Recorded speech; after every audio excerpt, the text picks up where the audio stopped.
ब्रेकनंतर बुलेटिनमध्ये आपलं स्वागत आहे। बातमी आहे बीडमधून।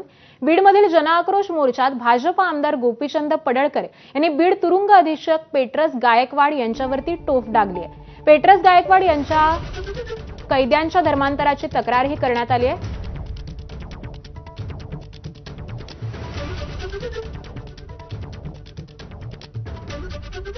आणि यानंतर आत्ताची एक मोठी बातमी पाहूयात। बाबासाहेब पाटील यांनी गोंदियाचं पालकमंत्री पद हे सोडलेलं आहे।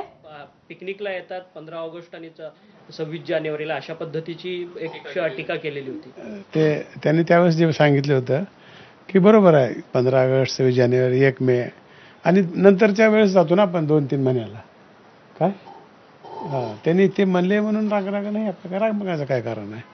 सरकारमध्ये राष्ट्रवादी काँग्रेस पक्षाचे जे सगळे मंत्री आहेत यांना दूरचे जिल्हे दिलेले आहेत त्यांच्या अडचणी दुय्यम सगळे पालकमंत्री होते गैरसोय सगळे जे मनासारखं थोडंच होणार आहे। परंतु दुय्यम सगळे जिल्हे जे आहेत ते पालकमंत्री पदाकरता दिलेत। एकीकडे राज्यमंत्री आहेत मेघनाथ बोर्डीकर, त्यांना मात्र परभणी सारखा महत्वाचा जिल्हा त्यांना दिला जातो। त्यांना तिथे जवळ पडतंय म्हणून त्यांना दिला असेल, तशाच पद्धतीने द्यायला पाहिजे। पण आता 3 पक्षाचं सरकार म्हणल्यावर थोडंसं सगळ्याच्या मनासारखं होतच नाही ना।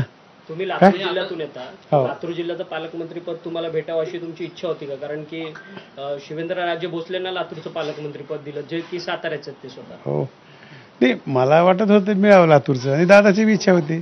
शेवटी 3 पक्षाचे सरकार असल्यामुळं ऍडजस्टमेंट करताना काही निर्णय घ्यावे लागतात आपल्याला। पक्षाच्या प्रमुखांकडे असा इच्छा व्यक्त केली आहे आगामी काळामध्ये जर काही पुन्हा रिशफल करण्याचा प्रयत्न झाला पालकमंत्री पदाचा अशी मागणी केली आपण नाही आणि पहिले केली नव्हती, मी मंत्र्यासाठी मागणी केली नव्हती आणि पालकमंत्र्यासाठी केली नाही। परंतु प्रफुल्ल पटेलांच्या हस्तक्षेपामुळे नाही त्यांचा हस्तक्षेप नव्हता। शेवटचा प्रश्न नाही काही हस्तक्षेप नव्हता। कारखान्याची प्रचंड चर्चा आहे। हो सरकार विभागाच्या परमिशनशिवाय तर कुठला कारखाना नाही ही ऐका पाटलांना कारखाना चालवायला दिला की विकला गेला? ऐका की प्रक्रिया हा जो काही कारखाना आहे तो कारखाना मला वाटतं इंडिया बँकेकडे आहे आणि मग त्या बँकेला सिक्युरिटीजन ऍक्ट खाली विकता येते। त्यांना विकता येतं। आता बघा आपल्या MSC बँकेने देखील कारखाने बरेचसे विकलेत ना, सिक्युरिटीजेशन ऍक्ट खालीच विकलेले आहे, त्याच्यामुळे तो तसं झाला सर। Okay, thank you sir. चहा वगैरे